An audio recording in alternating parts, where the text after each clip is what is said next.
মাই audio বুকে শুনছেন কালো জাদুকর। আজ পড়ছি বইটির শেষ পর্ব। পাঠে আছি সজল। ধন্যবাদ। আমি আমার জীবনের অদ্ভুত একটা গল্প লিখছি। যারা গল্পটি পড়বেন তাদের যে বিশ্বাস করতে হবে এমন না। বিশ্বাস করার কোনো দরকার নেই, আবার অবিশ্বাস করারও দরকার নেই। বিশ্বাস অবিশ্বাসের মাঝামাঝি করলেই হলো। আমরা সবসময় বিশ্বাস অবিশ্বাসের মাঝামাঝি জগতে বাস করি। কে জানে, হয়তো এই জগৎটাই সত্যি। আমার মা খুব অল্প বয়সে মারা গিয়েছিলেন। মার কোনো স্মৃতি আমার মনে নেই। শুধু একটা স্মৃতি আছে, আমি একটা জলচৌকিতে উবু হয়ে বসে আছি। মা আমার মাথায় ঠান্ডা পানি ঢালছেন। আমার প্রচণ্ড শীত লাগছে, আমি শীতে কাঁপছি। মাথায় পানি ঢালার সময় মার হাতের কাচের চুড়িতে টুনটুন শব্দ হচ্ছে। আমার কাছে মার স্মৃতি হচ্ছে ঠান্ডা পানি ঢালার শব্দ, চুরির টুনটুন শব্দ। ব্যাস, এই পর্যন্তই। মার চেহারার কোনো স্মৃতি আমার নেই। তিনি দেখতে কেমন ছিলেন? তার কি মায়া মায়া চোখ ছিল? তিনি কি পান খেয়ে ঠোঁট লাল করে রাখতেন? কিচ্ছু জানি না। মার মৃত্যুর 2 বছর পর বাবা আবার বিয়ে করেন। নতুন মার কথা আমার খুব মনে আছে। নতুন মার চেহারা খুব সুন্দর ছিল। তিনি হাসি খুশি ধরনের ছিলেন।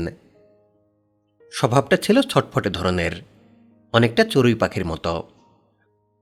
কোথাও বেশিক্ষণ স্থির থাকতে পারতেন না। নতুন মা আমাকে খুব আদর করতেন। আসল মার আদর কেমন তা তো জানি না। নতুন মার আদর পেয়েই আমার আনন্দের সীমা ছিল না। তিনি আমাকে গ্রহণ করেছিলেন বন্ধু হিসেবে, খেলার সাথী হিসেবে। নতুন মার বয়স অল্প ছিল, তার খেলার সঙ্গীর প্রয়োজন ছিল। আমার বাল্যকাল এবং কৈশোর কেটেছে খুবই সুখে। আমার সুখ স্থায়ী হল না। আমার যখন 13 বছর বয়স, তখন নতুন মা মারা গেলেন। নিজের মার মৃত্যুতে আমি কষ্ট পাইনি, নতুন মার মৃত্যুতে আমি প্রথম কষ্ট পেলাম। নতুন মাও সম্ভবত অন্য ভুবনে যাত্রার আগে আমার কথা ভেবে কষ্ট পাচ্ছিলেন, কারণ তিনি মৃত্যুর আগে আগে কাঁদতে কাঁদতে বলেছিলেন, আহারে, আমি চইলা গেলে আমার টগরটারে কে দেখবে? তখন তার নিজের একটা মেয়ে আছে, তারও ফুলের নামে নাম, পারুল। খুবই আশ্চর্যের কথা, একবারও তিনি তার মেয়ের কথা বললেন না। একবারও বললেন না, আমার পারুল রে কে দেখবে? তিনি কাঁদতে লাগলেন আমার কথা ভেবে। মার মৃত্যুর পর বাবা আমাকে ডেকে বললেন, বুঝলি টগর, আমার কপালে সংসার নেই, বিয়ে শাদী আর করব না। তোর ছোট বোনটাকে তো বড় করা লাগবে, 2 জন মিলে পারবো না? আমি বললাম, পারব। বাবা বললেন, শিশু মানুষ করা কঠিন ব্যাপার, 2 জনে মিলে এই কঠিন কাজটা সমাধা করতে হবে। উপায় কি? তবে মেয়ে তো, একটু বড় হলে দেখবি আমাদের আর তাকে পালতে হচ্ছে না, উল্টা সে আমাদের পালছে। কয়েকটা বছর ধৈর্য ধরে তোর বোনটাকে বড় করতে হবে। আগের মতো আর বাইরে ঘোরাঘুরি করা যাবে না, বেশিরভাগ সময় এখন ঘরেই থাকতে হবে। বাবা খুব অস্থির প্রকৃতির মানুষ ছিলেন। তিনি ছোটখাটো ব্যবসা করতেন, কোনো ব্যবসাতেই মন বসাতেন বলে মনে হয় না।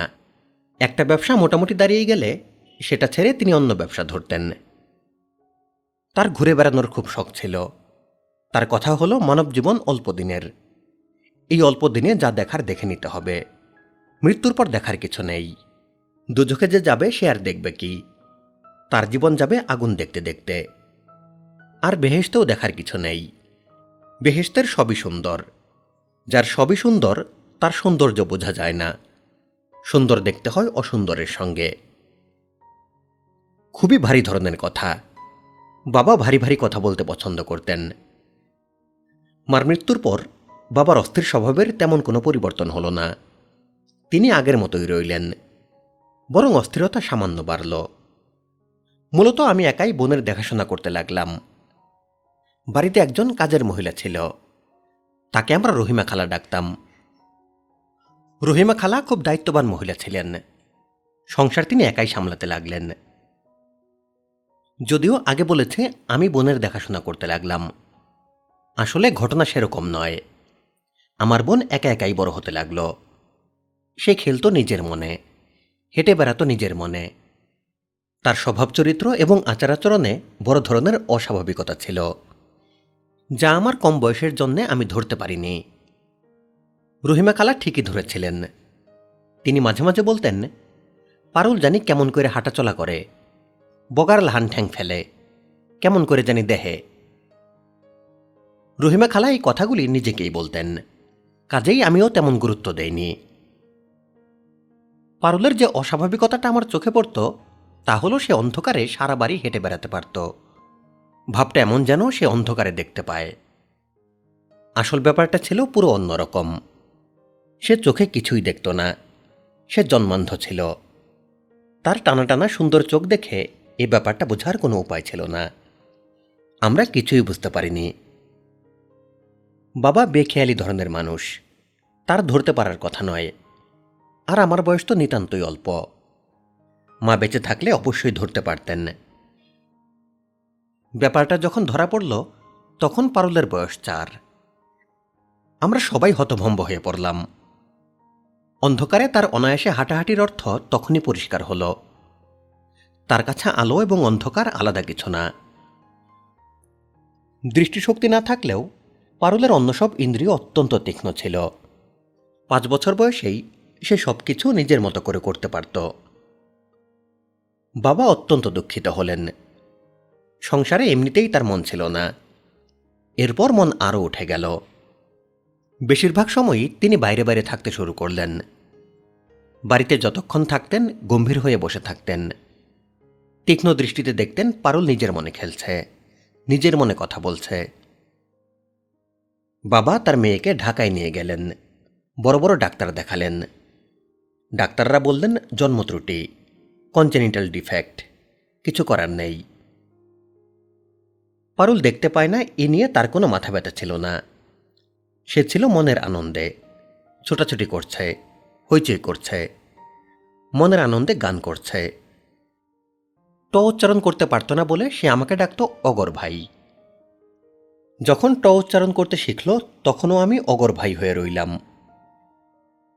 পারুলের অন্ধকার ও নিঃসঙ্গ জীবনে আমিই ছিলাম একমাত্র সঙ্গী। তার বুদ্ধি ছিল অসাধারণ।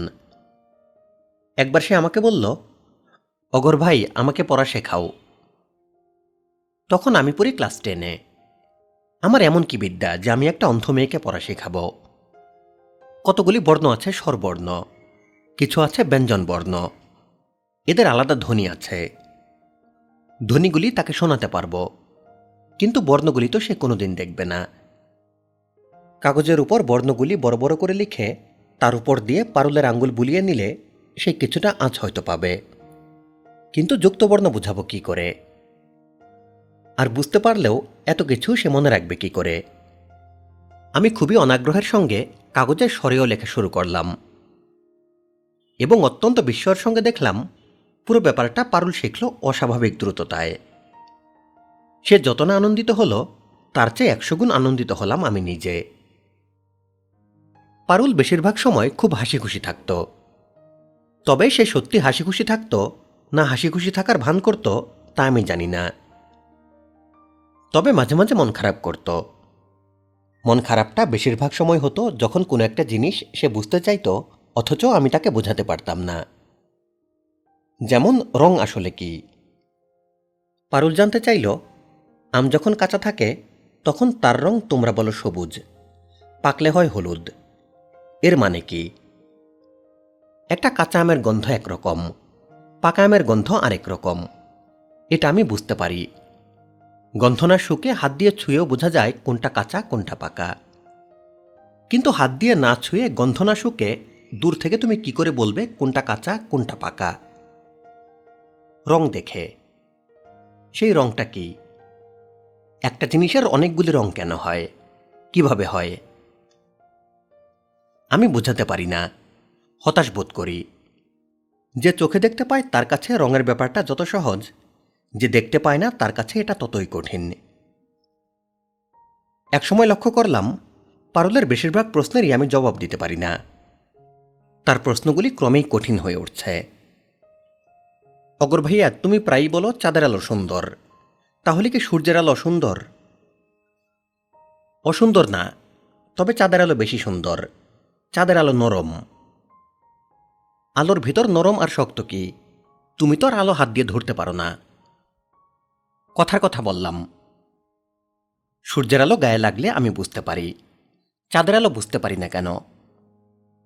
ওই যে বললাম, চাঁদের আলো খুব হালকা।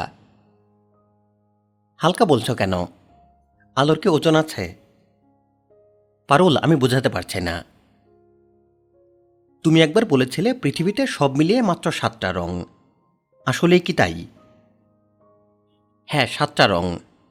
তবে একটা রঙের সঙ্গে অন্য রং মিলে নতুন রং তৈরি হয়। বুঝতে পারছি না। চিনির সঙ্গে যদি সামান্য লবণ মেশানো হয়, তাহলে খাবারে যেমন মিষ্টি স্বাদ থাকে, তার সঙ্গে সঙ্গে একটু লোনা স্বাদও থাকে। অনেকটা এরকম। তার মানে কি এই যে পৃথিবীতে রঙের কোনো সীমা নেই? হ্যাঁ, তাই। আরও পরিষ্কার করে বুঝিয়ে বলো, আমি কিছু বুঝতে পারছি না। আমি তাকে বোঝাতে পারি না। আমি নিজে যেমন হতাশ হই, পারুল তার চেয়ে বেশি হতাশ হয়। সে প্রাণপণে চেষ্টা করে তার হতাশা চেপে রাখার। সেই চেষ্টা ফলবতী হয় না। পারুল যতই বড় হতে লাগল, তার ভেতর থেকে হাসিখুশি ভাব ততই কমতে লাগল, এবং তার প্রশ্নগুলিও ততই অদ্ভুত হতে লাগল। যেমন সে একদিন জিজ্ঞেস করল, অগর ভাইয়া, একটা মেয়ে যখন একটা ছেলেকে পছন্দ করে, মানে এই ধরো ভালোবাসে, তখন কি সেই ভালোবাসারও রং আছে? না। না কেন? সব কিছুর রং আছে, ভালোবাসার রং থাকবে না কেন? থাকতেই হবে। ভালোবাসার খুব সুন্দর রং থাকবে, ঘৃণার থাকবে কুৎসিত রং, অবহেলার এক রকমের রং, আবার অভিমানের অন্যরকম রং। আমি হতাশ হয়ে তাকিয়ে থাকি। পারুল প্রশ্নের পর প্রশ্ন করে যায়। মনে হয় সে যেন রেগে যাচ্ছে। আচ্ছা, আবেগের কোনো রং নেই?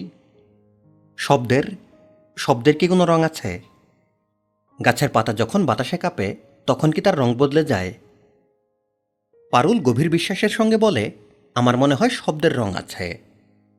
তোমরা ভালো মতো দেখতে পারো না বলে বুঝতে পারো না। বৃষ্টি পড়ার শব্দের এক রকমের রং, আবার পাখি যখন ডাকলো তখন আরেক রকম রং। মুরগি যখন জবাই করার আগে চিৎকার করতে থাকে, তখন তার চিৎকারের এক রকম রং, আবার স্বাভাবিক অবস্থায় সে যখন ডাকে তখন অন্যরকম রং। আমি চুপ করে যাই, পারুলও চুপ করে যায়। এবং একটা সময় আসে যখন এ জাতীয় কথাবার্তা সে পুরোপুরি বন্ধ করে দেয়। বেশিরভাগ সময় সে কাটাতে থাকে আমাদের বাড়ির পেছনের পুকুর পাড়ে। আমি দূর থেকে লক্ষ্য করি, সে পুকুরের পাড় ঘেঁষে হাঁটে আর আপন মনে কথা বলে। বাবা একদিন বললেন, মেয়েটার হলো কি বলতো? পাগল হয়ে গেল নাকি? পুকুরের চারপাশে শুধু চক্কর দেয়।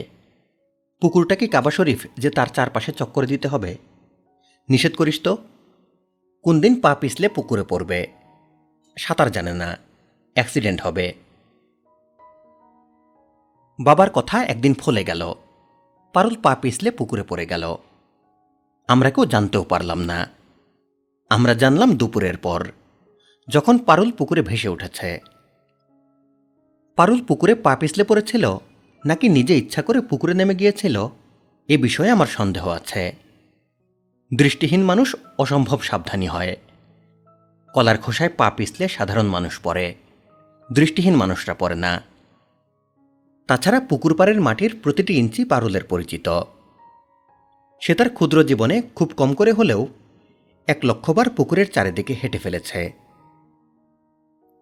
যে রাতে পারুল মারা যায়, তার আগের রাতে আমার সঙ্গে সে যেসব কথা বলেছে, তার থেকেও খানিকটা ইঙ্গিত পাওয়া যায়। আমরা দুজন রাতের খাবার খাচ্ছি। বাবা বাইরে, তিনি রাতেই ফিরবেন, কিন্তু ফিরতে দেরি হবে। পারুল ভাত মাখাতে মাখাতে হালকা গলায় বলল, অগর ভাইয়া, মৃত্যুর আগে আগে অন্ধ মানুষ নাকি চোখে দেখতে পায়, বধিরও কানে শুনতে পায়, কথাটা কি সত্যি? আমি বললাম, কে বলেছে? রহিমা খালা বলেছে। ঠিক বলেনি। পারুল গম্ভীর গলায় বলল, আমার মনে হয় ঠিকই বলেছে। মৃত্যুর আগে শেষবারের মতো মানুষ প্রাণ ভরে পৃথিবী দেখবে, এটাই স্বাভাবিক। বুঝলে ভাইয়া, আমি আর কিচ্ছু চাই না, শুধু একবারের মতো রং ব্যাপারটা কি দেখতে চাই।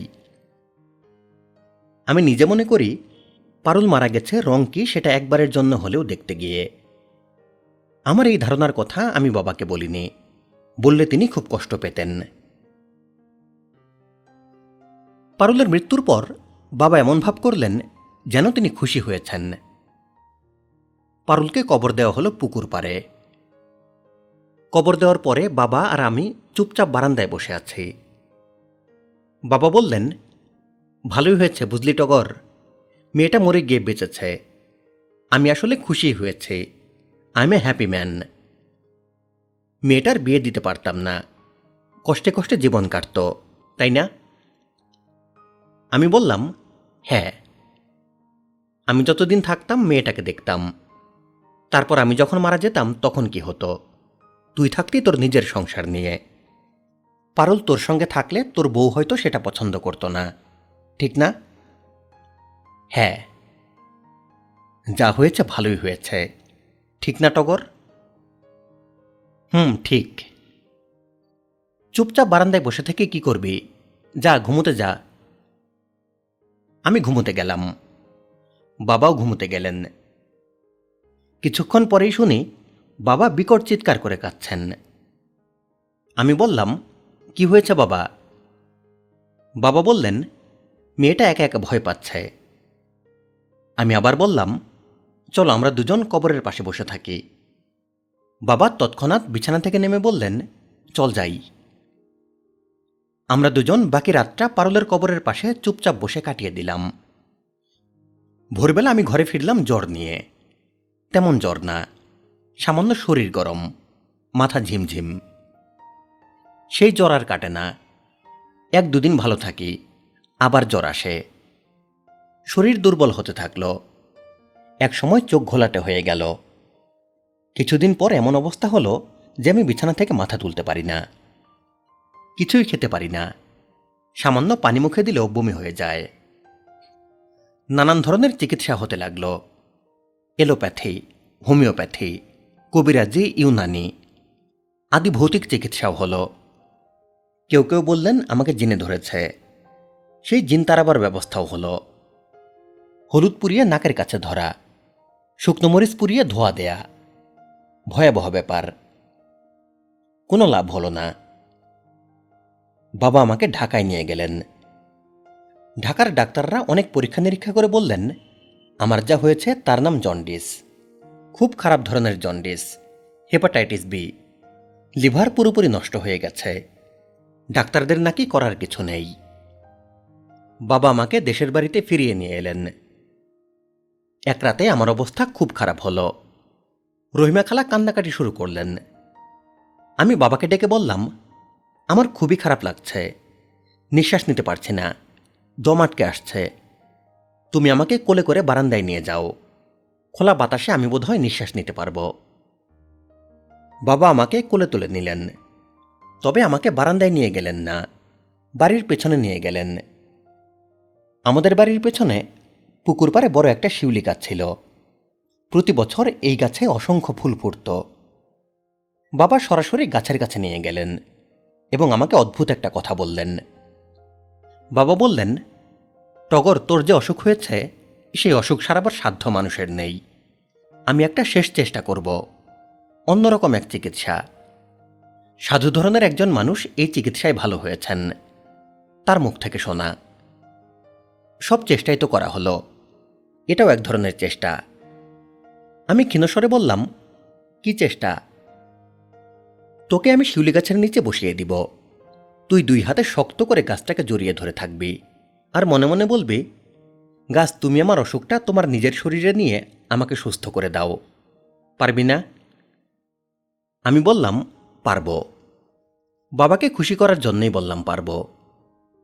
ডুবন্ত মানুষ বাঁচার জন্যে খড়কুটো ধরে, বাবাও তাই করছেন। কিছু না পেয়ে গাছের হাতে আমাকে তুলে দিচ্ছেন।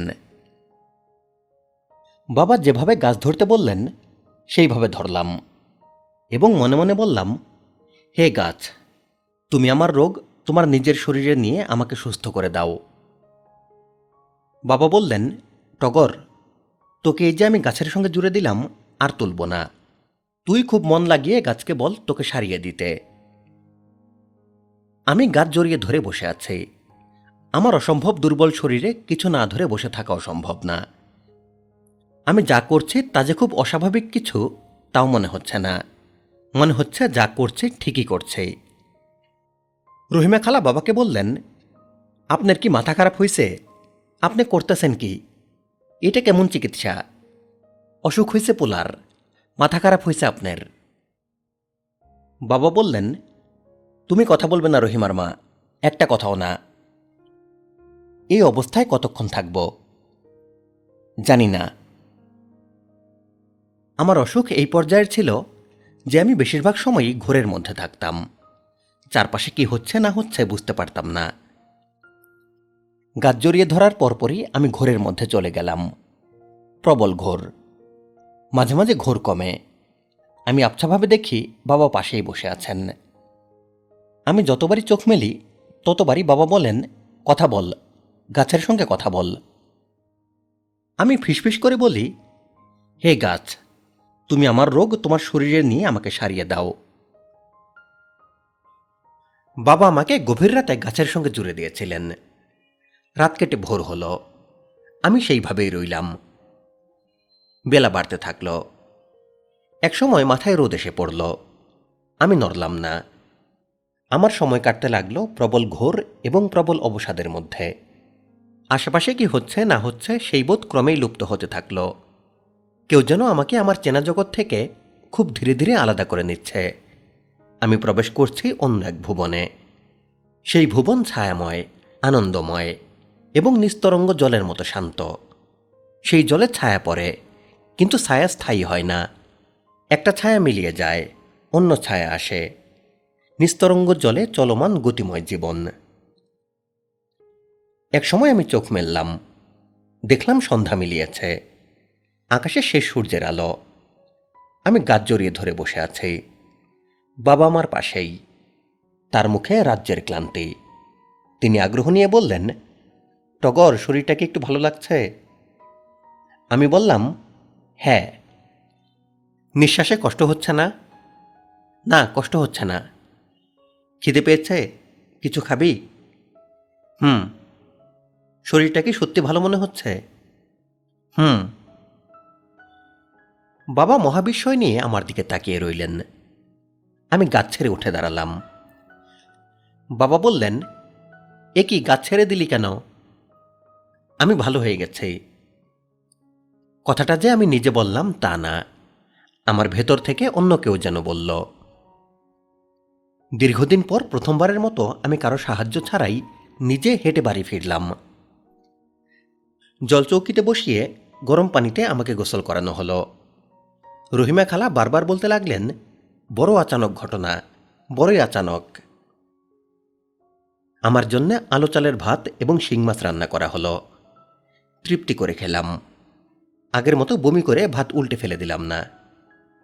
বাবা বললেন, এখনো কি ক্লান্ত ভাব আছে? আমি বললাম, আছে। বাবা আবার বললেন, চল যাই, গাছ জড়িয়ে ধরে বসে থাক, একটু কষ্ট কর। আর গাছ জড়িয়ে ধরে বসে থাকতে হবে না, আমি সেরে গেছি। আমার খুব ঘুম পাচ্ছে, আমি ঘুমাবো। বাবা আমাকে শুইয়ে দিলেন। প্রায় সঙ্গে সঙ্গে আমি গভীর ঘুমে তলিয়ে গেলাম। এমন শান্তিময় ঘুম আমি আগে কখনো ঘুমাইনি। ভবিষ্যতেও যে ঘুমাবো তা মনে হয় না। যেন আমার শরীর পাখির পালকের মতো হয়ে গেছে। সেই পালক ভেসে বেড়াচ্ছে হিমহিম হাওয়ায়। সেই গভীর শান্তিময় ঘুমে আমি অদ্ভুত একটা স্বপ্ন দেখলাম। গহীন কোনো বনের ঠিক মাঝামাঝি আমি দাঁড়িয়ে আছি। আমার চারপাশে গাছ। সেই গাছের শাখা প্রশাখা প্রায় আকাশ স্পর্শ করেছে। আমি দাঁড়িয়ে আছি স্থির হয়ে। আমার নিজেকেও একটা গাছের মতোই মনে হচ্ছে। মনে হচ্ছে আমি তাদেরই একজন। সমস্ত বনভূমি শব্দহীন। বাতাসে গাছের পাতা কাঁপার শব্দও আসছে না। যেন সমগ্র বনভূমি কোনো কিছুর জন্য অপেক্ষা করছে। কোনো বিশেষ ঘটনা ঘটবে। সবাই অপেক্ষা করছে বিশেষ সেই ঘটনার জন্যে। বিশেষ ঘটনাটা শেষ পর্যন্ত ঘটল। গাছ আমার সঙ্গে কথা বলল। কোনো একটি বিশেষ গাছ না, বনভূমির সব গাছই কথা বলল। প্রতিটি মানুষ যেমন আলাদা, তাদের চিন্তা ভাবনা আলাদা। গাছরা সেরকম না, তারা সবাই মিলে এক। তাদের সবার চিন্তা ভাবনাই এক। প্রতিটি গাছ, প্রতিটি লতা এবং গুল্ম একে অন্যের অংশ। গাছরা বলল, তুমি কি আমাদের কথা শুনতে পাচ্ছ? আমি বললাম, পাচ্ছেই। তুমি কি বুঝতে পারছ এখন তুমি আমাদেরই একটা অংশ? বুঝতে পারছি। আমরা তোমার রোগ নিয়ে নিয়েছি। আপনাদের ধন্যবাদ। সেই সঙ্গে আমরা আমাদের একটা অংশও তোমার মধ্যে ঢুকিয়ে দিয়েছি। এছাড়া অন্য উপায়ও ছিল না। ও আচ্ছা, এখন তুমি পুরোপুরি মানুষ নও। আমি কি এখন গাছ? না, তুমি গাছও নও। গাছদের চেতনার একটা অংশ তোমার মধ্যে চলে গেছে। সেটা যে খুব আনন্দময় তা না। ও আচ্ছা, চেতনার সঙ্গে সঙ্গে আমরা তোমাকে আমাদের ক্ষমতার কিছু অংশও দিয়ে দিলাম। বলতে পারো তোমার জন্য এ হলো আমাদের সামান্য উপহার। আপনাদের কি অনেক ক্ষমতা? হ্যাঁ, আমরা মহাশক্তিধর। আমরা এই পৃথিবীর সব কিছুই নিয়ন্ত্রণ করি। মানুষ তা বুঝতে পারে না, তবে এখন থেকে তুমি খানিকটা বুঝতে পারবে। ভালো কথা, কিছুটা কি বুঝতে পারছো না? পারছি। নতুন জীবনের শুরুতে তোমার কষ্ট হবে, নিজেকে অসম্ভব নিঃসঙ্গ মনে হবে, তবে একসময় সেই কষ্ট সহনীয় হয়ে যাবে। তাছাড়া তুমি নিঃসঙ্গ নও। আমার মতো কি আরও অনেক আছে? না, অনেক নেই, খুব অল্প সংখ্যকই আছে। গাছের চেতনার অংশ সবাইকে দেয়া হয় না, কাউকে কাউকে দেয়া হয়। আমার স্বপ্ন এইখানেই শেষ হলো। সাধারণত অদ্ভুত বা ভয়ঙ্কর স্বপ্ন দেখার পরপরই ঘুম ভেঙে যায়। আমার ঘুম ভাঙল না। আমি আরও আনন্দময় ঘুমের ভুবনে তলিয়ে গেলাম।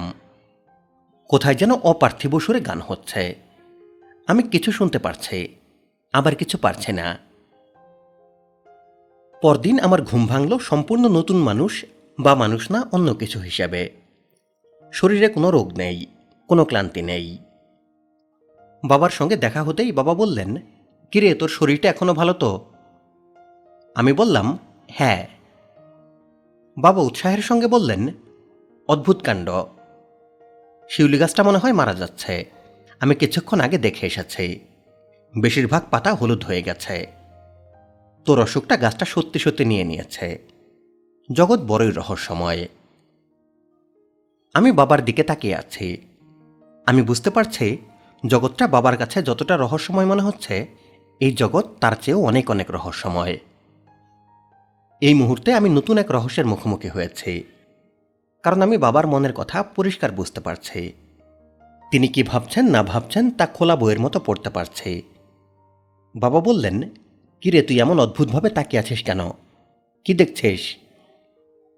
আমি কিছুই দেখছি না, আবার অনেক কিছুই দেখছি। এই টগর, তুই এইভাবে তাকিয়ে আছিস কেন? তোর কি শরীর খারাপ লাগছে? শরীর খারাপ লাগলে বস।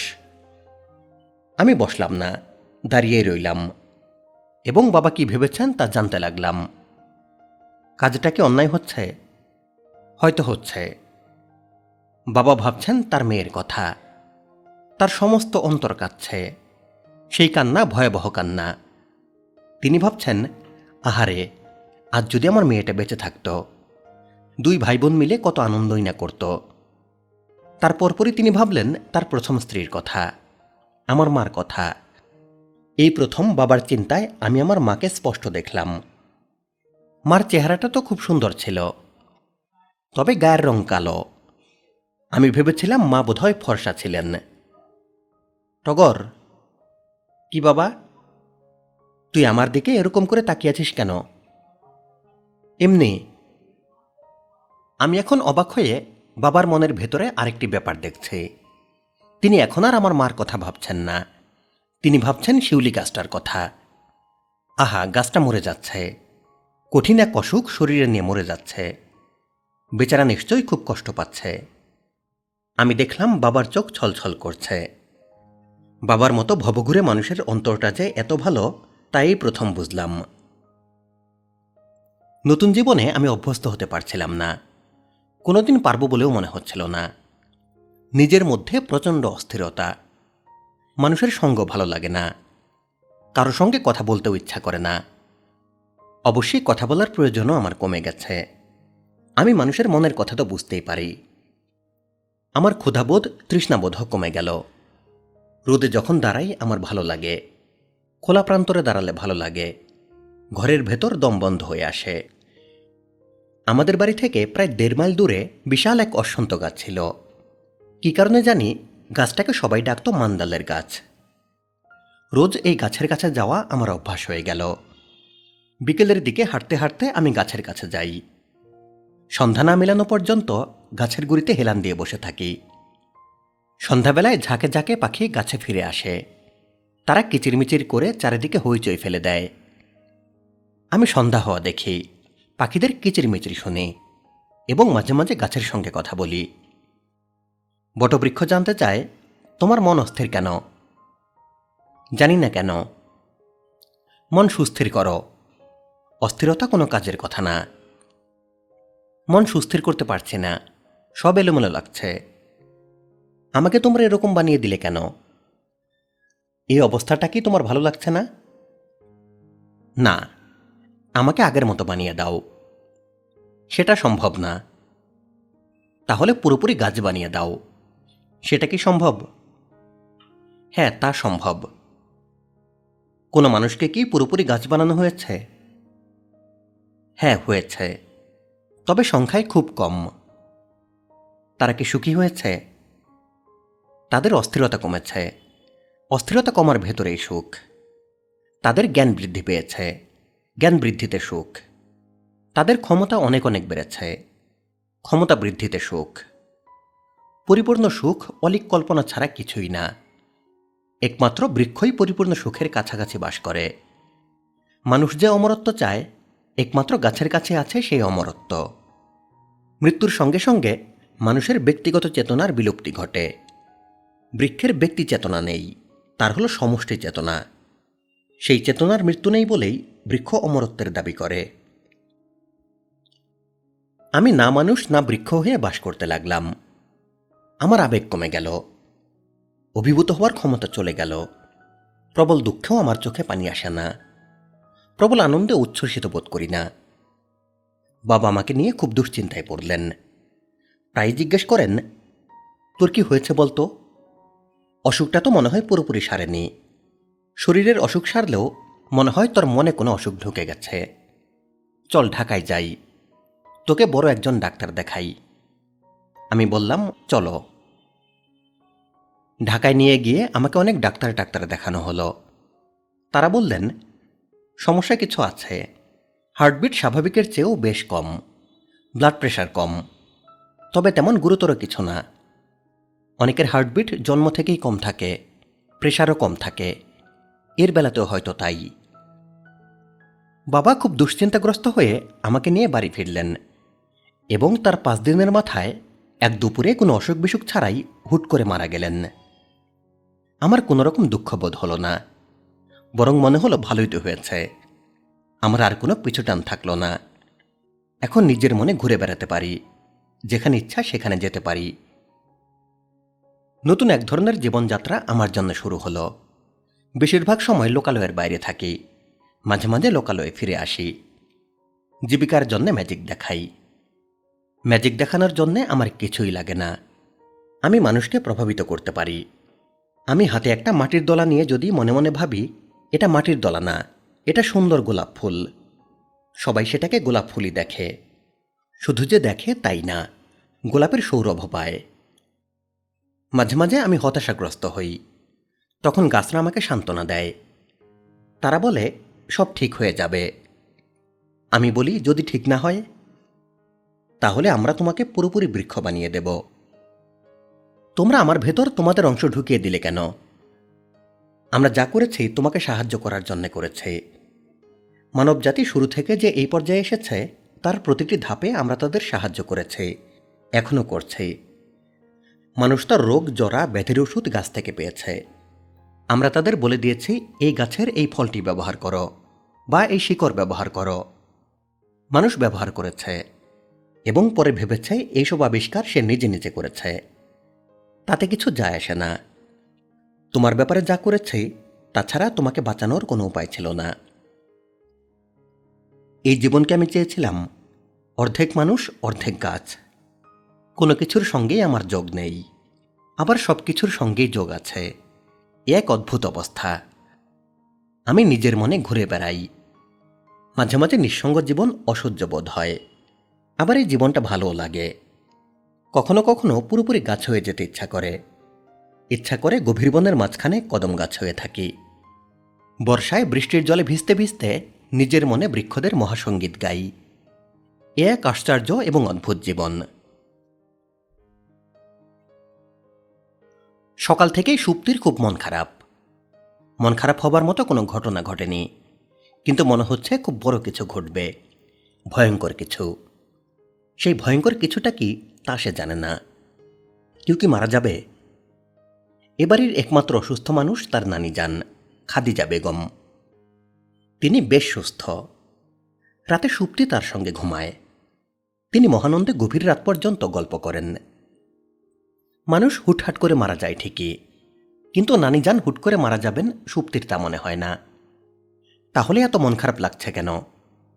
সুপ্তি কারণটা ধরতে পারছে না। সে ঘর থেকে বের হয়ে বারান্দায় এসে দাঁড়ালো, আবার নিজের ঘরে ঢুকল। ঘরগুলি কেমন যেন এলোমেলো লাগছে। এরকম তার কখনো হয় না, আজ হচ্ছে কেন? সুপ্তি বাড়ির পেছনের দিকে হাঁটতে শুরু করল। খুব সাবধানে হাঁটতে হচ্ছে।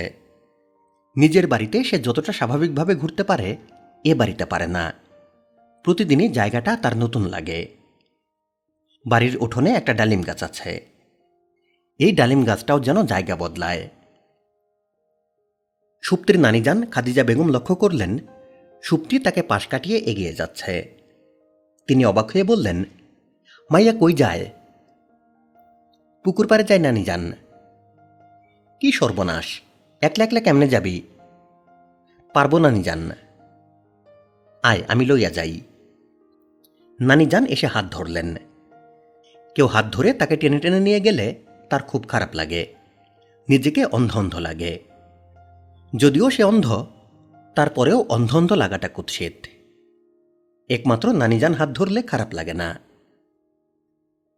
পুষ্কুনি তোর ভালো লাগে রে মাইয়া? খুব ভালো লাগে। আমারও লাগে। নয়া বউ হইয়া যখন এই বাড়িতে আসি তখন কি করতাম জানস? না, জানি না। কি করতেন? পুষ্কুনির পারে বইয়া বইয়া খালি কানতাম, আর তোর নানা যান রাগ ভাঙাইয়া আমারে ঘরে আনত। একদিন কি হয়েছে শোন।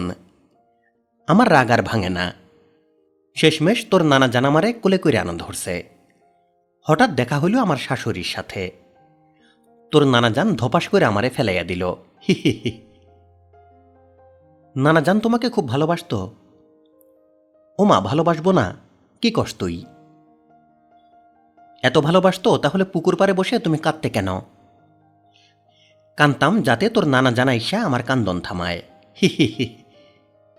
তখন আমার বয়স ছিল কম, দুষ্ট বুদ্ধি ছিল বেশি। তোমার বয়স কত ছিল নানি যান? 13 বছর।